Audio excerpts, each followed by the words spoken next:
নমস্কার বন্ধুরা, আমি দেবজানি। আমার চ্যানেলে আপনাদের সবাইকেই স্বাগত জানাই। তো এখন কিন্তু বর্ষাকাল চলছে। বর্ষা মানেই খাওয়া দাওয়া, আর খাওয়া দাওয়া মানেই কিন্তু বিশেষ করে বিভিন্ন রকম তো হবে। আমরা গ্রামে বাস করেছি মানে বাগানের সবজি দিয়ে বিভিন্ন রকমের রান্না, সেটাই কিন্তু তোমাদের সঙ্গে শেয়ার করব। তো আজকে সেই আমাদের বাগানের সবজি দিয়ে একটা রেসিপি তোমাদের সঙ্গে শেয়ার করব। সেটা হলো চিচিঙ্গা। চিচিঙ্গা কিন্তু বাগানে গাছ দেওয়া হয়েছিল, মানে শাশুড়িমাই লাগিয়েছেন সেই গাছগুলো। দুটো কি তিনটে গাছ হয়েছে, তাতে বেশ অনেকগুলো চিচিঙ্গা বেশ কয়েকদিন ধরে হলো, আর বাড়িতে খেলামও। তো প্রত্যেক দিন খাচ্ছি বাড়িতে, ভাবছি একবার বন্ধুদের সঙ্গে শেয়ার করি। তোমরা অনেকেই অনেক রকমভাবে চিচিঙ্গাটা রান্না করো, আজকে আমি একদমই অন্যরকমভাবে চিচিঙ্গা রান্না করব। সেরকমভাবে চিচিঙ্গা রান্না করলে না, গরম গরম ভাতের সঙ্গে যদি খাওয়া হয়, মানে আর কি বলবো, বলার কিছু থাকে না। যে চিচিঙ্গা খায় না, অনেকেই আছে চিচিঙ্গা খায় না, তাকে যদি এরকমভাবে রান্না করে দেওয়া যায়, সে প্রত্যেক দিন কিন্তু সেই চিচিঙ্গা খাওয়ার জন্য বায়না করবে আপনার কাছে। তো চলুন আর বাগানের দিকে যাওয়া যাক, চিচিঙ্গা তুলে আনা যাক। কটা কি হয়েছে নিজেরাই দেখবে।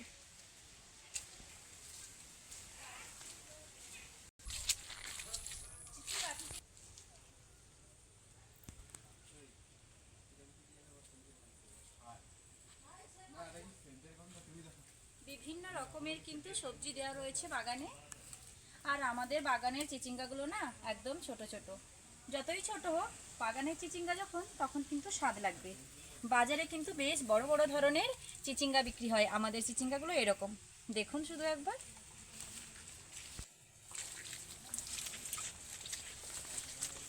প্রথমেই একটা চিচিঙ্গা দেখুন, আর এই যে ঝিঙ্গেটা দেখুন, যে জাত যেরকম হয়, অনেক সময় বীজটা যে দেওয়া হয় না, সেই বীজের উপর কিন্তু নির্ভর করে ফলগুলো ঠিক কীরকম হবে। চিচিঙ্গা বীজটা হয়তো তেমন করে ভালো পড়েনি, তার জন্য একটু ছোট ছোট। এই দেখুন,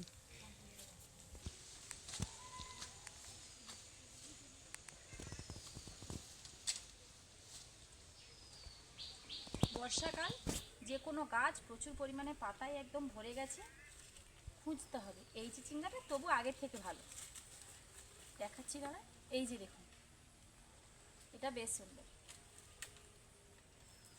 এর থেকে বেশি আর বড় এগুলো হচ্ছে না, বয়স হয়ে যাচ্ছে চিচিঙ্গাগুলো। মাঝখানে একটা আবার ঢুকে যেতে হবে, জালের কাছে রয়েছে। এই যে একটা, বেশ অনেকগুলো দেখতে দেখতে। ভেবেছিলাম হয়তো খুব একটা হবে না, কয়েকদিন ধরে তোলা হচ্ছে, ফলন হচ্ছে, কিন্তু বড় হচ্ছে না, ছোট সাইজের হয়েই থেকে যাচ্ছে।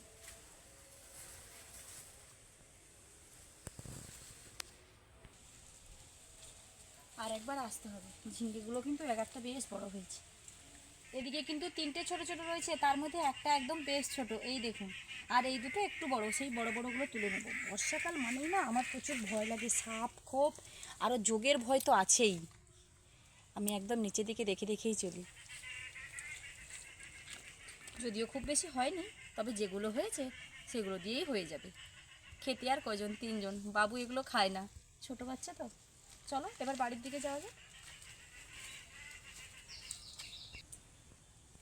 এই যে দেখুন, বেগুনের বাগান দেখুন, বেগুন গাছের বাগান একদম ভরে আছে পুরো।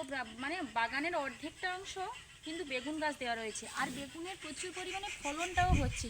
তবে আপনাদের সঙ্গে একবার শেয়ার করব, দেখাবো বেগুন গাছগুলো ঘুরে ঘুরে দেখাবো, একটা একটা কাছে কত কত করে বেগুন হয়েছে সেগুলোও দেখাবো। আর এক নতুন ধরনের বেগুনের রেসিপি আপনাদের সঙ্গে দেখাবো। তবে একটু সময় লাগবে, দেখা যাক কবে কি হয়।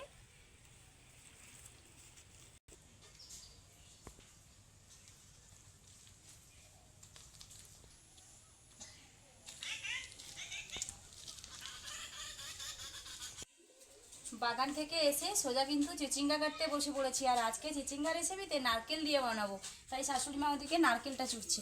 আর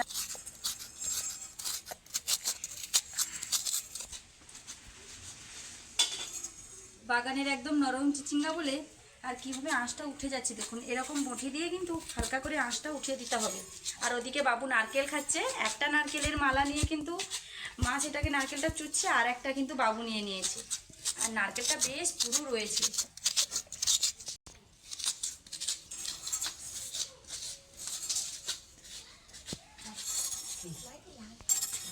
প্রথমেই সবগুলো চিচিঙ্গা এরকমভাবে সবুজ যে ছাল অংশটা, এটা তুলে দেব। চিচিঙ্গা অনেক রকমভাবে খেয়েছেন, অনেক রকম মশলা দিয়ে খেয়েছেন, চিচিঙ্গা একবার এরকম নারকেল দিয়ে খাবেন, তার স্বাদ কিন্তু একদম আলাদা।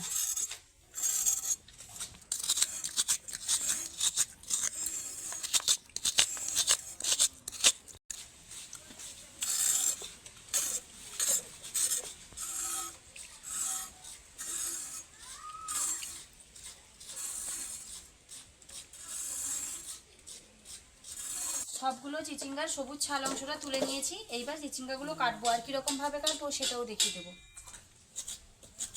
এই যে নরম নরম বীজগুলো যদি আপনারা চান ফেলে দিতে ফেলে দেবেন, আর যদি একদম শক্ত শক্ত বীজ হয় তবে অবশ্যই ফেলতে হবে। আমি কিছুটা অংশ ফেলে দিচ্ছি।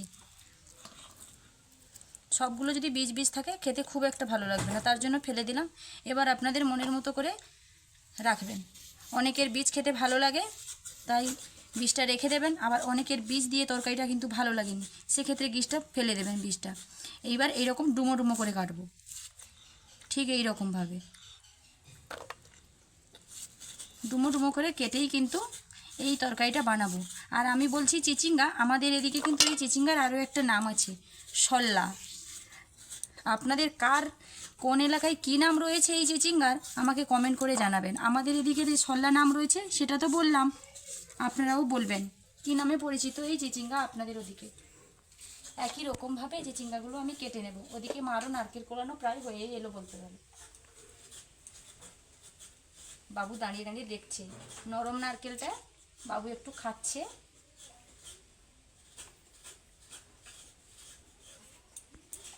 সবগুলো চিচিঙ্গা কেটে নিয়েছি। এইবার একটা থালার মধ্যে নিয়ে নিয়েছি, চিচিঙ্গাতে লবণ মাখিয়ে দেবো। সব কিছু নিয়ে আমি কিন্তু একদম রান্নার জায়গায় চলে এসেছি। তো চিচিঙ্গাতে পরিমাণ মতো লবণ দিয়ে দেব। লবণটা দিয়ে ভালোভাবে মাখতে হবে। চিচিঙ্গাটা কড়াইতে দিলে পর একটা এক্সট্রা তার জল থাকে, সেই জলটা বেরিয়ে যায়। তার জন্য কড়াইতে দেওয়ার আগে কিছু সময় লবণ মাখিয়ে ঢাকনা দিয়ে রেখে দিলে পর বেশ অনেকগুলো জল বেরিয়ে যাবে। আর সেই জলটাকে মানে হাতের মুঠোয় এরকম নিংড়ে নিংড়ে করে কড়াইতে দিয়ে দিতে হবে, তাহলে একদম অল্প সময়ের মধ্যে চিচিঙ্গা রান্না হয়ে যাবে।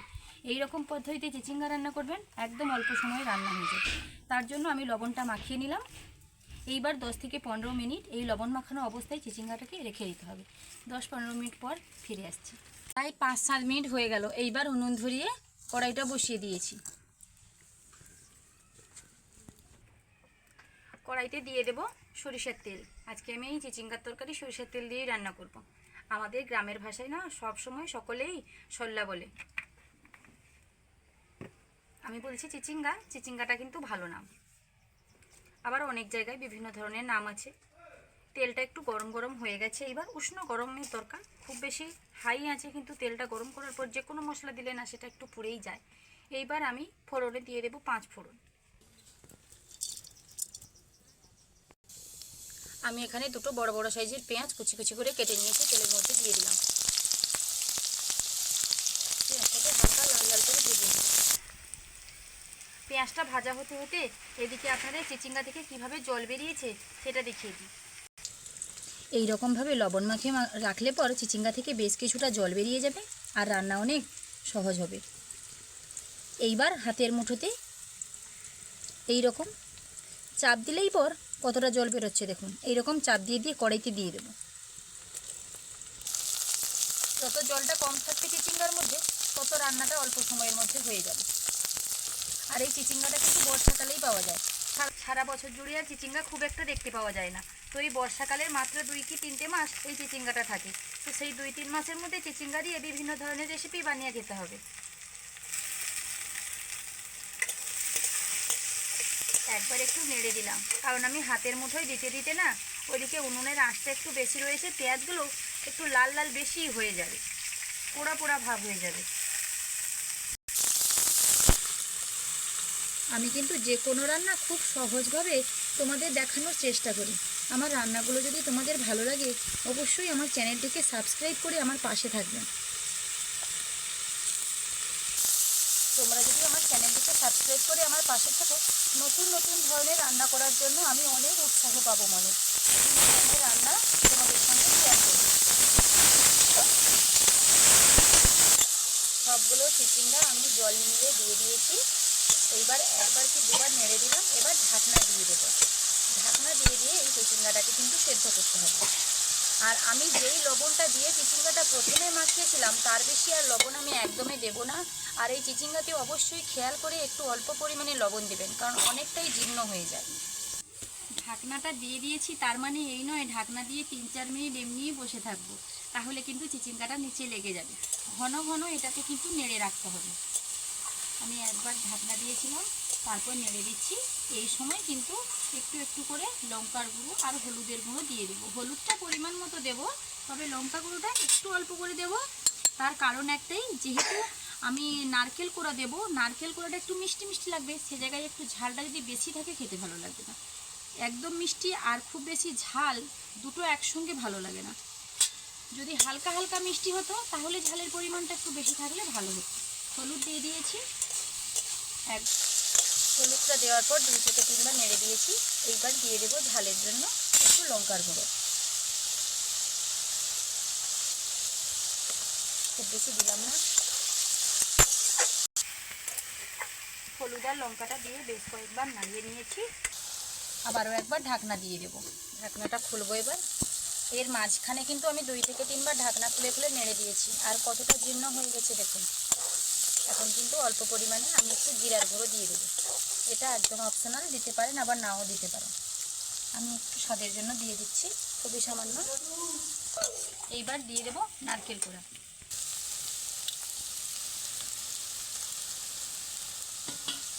এবার উনুনের আঁচটা একদম কমিয়ে দেবো। একদম নেভানো আছে 3 থেকে 4 মিনিট এটাকে ঘন ঘন নাড়তে থাকবো।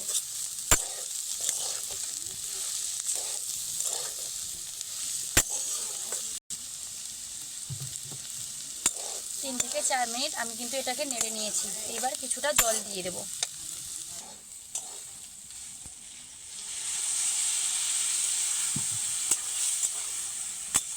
এইবার ঢাকনা দিয়ে 3 থেকে 4 মিনিট ফুটিয়ে নেব। নিলেই কিন্তু চিচিঙ্গার তরকারি আমার একদম রেডি হয়ে যাবে। তুমি তো কখনো চিচিঙ্গা বা সল্লা যাই হোক খাওনি, আজকে বসছো কেন খাবে বলে? বেশ কয়েক মিনিট নেভানো আছে, কি সুন্দর রেডি হয়ে গেছে সল্লা তরকারি। আমি যা প্রথমে বলেছি চিচিঙ্গা, আমার বাবু বারবার জিজ্ঞেস করছে মা চিচিঙ্গা কী গো, আগে তো কখনো রান্না হয়নি। আমি বলছি সল্লা যেটা সেটাই চিচিঙ্গা। তখনই বাবু বুঝতে পারলো। তো চলো এবার এটাকে একটা থালার মধ্যে নামিয়ে নিই। একদম পারফেক্টভাবে রেডি হয়ে গেছে।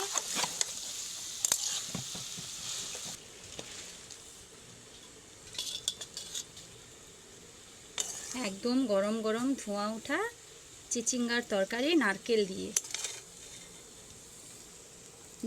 দিয়ে মূলত আমরা নারকেলের দুধ দিয়ে চিংড়ি মাছ বিভিন্ন জিনিস খেয়ে থাকি, যেটা নারকেলের দুধ দিয়ে। নারকেলের দুধ দিয়ে ওল চিংড়ি, পটল চিংড়ি, পটলের তরকারি কিংবা শুধু চিংড়ি মাছের মালাইকারি নারকেলের দুধ দিয়ে আমরা খেয়ে থাকি। কিন্তু এই রকম সরাসরি নারকেলটা দিয়ে কোনো তরকারি কিন্তু হয় না। এরকম সরাসরি নারকেল দিয়ে চিচিঙ্গার তরকারিটা বানাবেন, দেখবেন কি সুন্দর লাগবে খেতে। তাহলে বন্ধুরা দেখলেন তো, বাগানের চিচিঙ্গা তুলে কত অল্প সময়ের মধ্যে চিচিঙ্গার এই তরকারি আমি বানালাম।